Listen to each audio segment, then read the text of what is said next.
Welcome to the Debunking Economics podcast with Prof Steve Keen. I'm Phil Dobbie, and today, is it time to split up the major internet players, the likes of Amazon and Facebook and Google?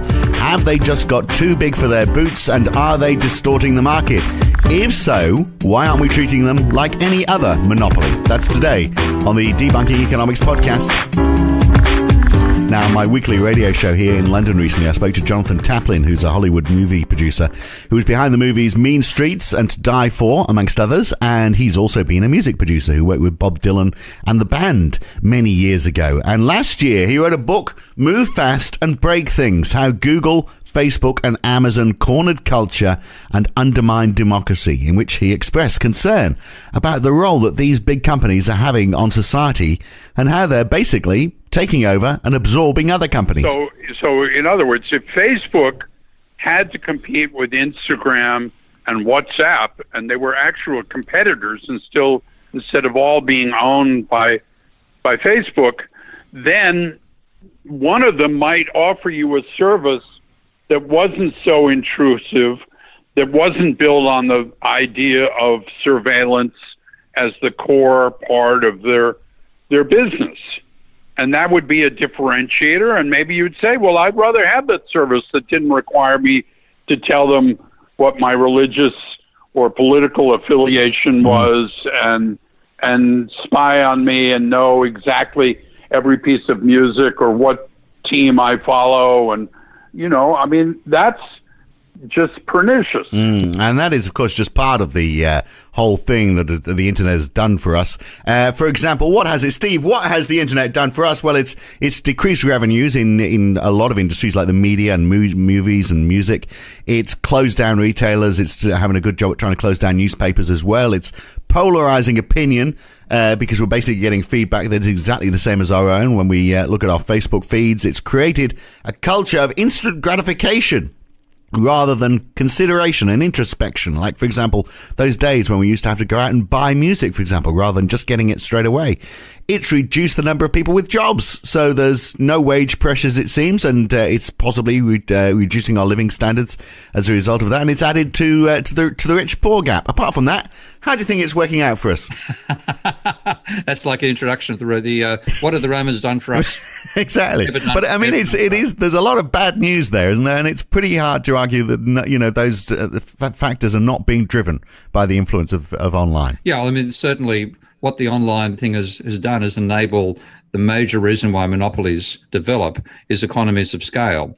And the internet is a dramatic increase in those economies of scale because in the past, if you wanted to market books to an audience, an audience would have to physically walk to your shop, check out what books were there, decide what to buy, and then get them and carry them out of the shop themselves. Then you got to mail order catalogs. And of course, mail order catalogs worked. They were quite effective.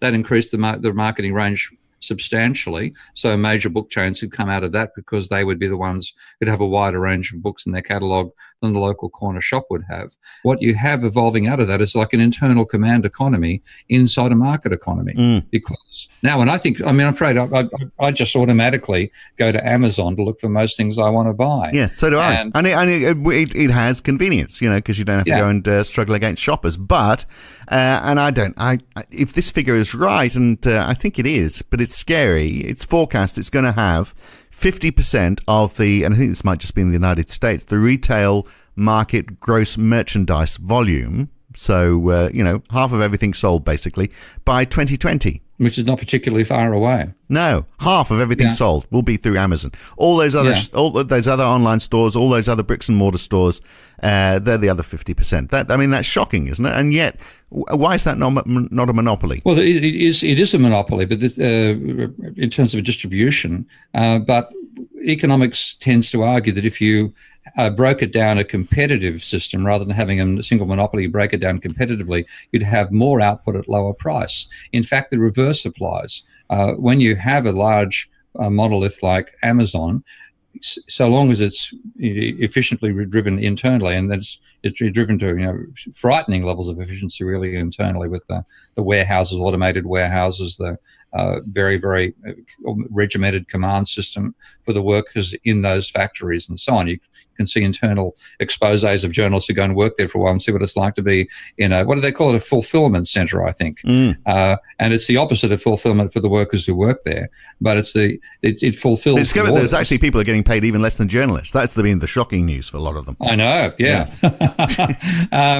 And this means fundamentally that large scale system has economies of scale which small ones do not have. If you changed over to the old competitive model, your costs would rise. And this is why Amazon's been able to eat up so much of the market. No. Plus also one little tactic, which I wasn't aware of how successful this tactic would be with Bezos, but he basically prices so he makes no profit. What actually happens is a rise in the value of the shares. And that's why people continue buying Amazon. It pays zero dividends, but the share price rises all the time. And they manage to evade tax because you get taxed on your income, which is out of profits, not your capital gain, which is one of the many mistakes in the tax system to allow that to happen. So do we need to rethink our definition of what a monopoly is then? Because obviously the initial argument for monopolies were that they would take advantage of their monopoly to push prices higher. And the last thing in the world you'd want is a monopolies commission that was going to do something that was going to make prices higher because they get rid of economies of scale, but maybe they need to. Well, another thing is economies, this is the weakness in the if you look back to the 19th century and see where did our anti-monopoly ideas come from in the first place, it was really out of the behavior of the robber barons of America in particular, where they would be, and it's applied with the railroads, which relates partly to the land story you talked about last time round. Pardon me. The robber barons would, when the railways came in, they could then take the wheat from a region which only had a localized distribution of wheat, take that wheat for sale to ship it across to, sale in the European market or beginning in the big cities in America, but also selling it overseas. And the robber barons would come in and buy up the land around where the railway was going to be built, grab that land value increase for themselves, wipe out the locals, take over the farms, et cetera, et cetera. And so to stop that sort of behavior, that's where the antitrust, pardon me again, that's where the antitrust elements of American law came from. Now, that was a sensible thing you wanted to restrain, but neoclassical economics said, monopolies are bad because they increase price and reduce volume. It's the exact opposite that they do. They because of the economies of scale, they reduce price, they increase volume, but they squeeze out alternatives, they squeeze out the local community. So what do we do about this rather tricky situation, the influence of online? Well, you'll have to listen to the full podcast to find out, and you can do that by subscribing at debunkingeconomics.com. Choose one of the subscription plans on the right-hand side, or you can support Steve Keen's work on Patreon. Go to patreon.com/Prof Steve Keen. If you pledge $10 or more per month, then you get access to this and all the other podcasts, and we're close to episode 100, so there's a lot of them to listen back to, and you get access to all of those if you support Steve on Patreon. That's it for this time. Hopefully we'll see you back for the full episode very soon. I'm Phil Dobbie. Thanks for listening.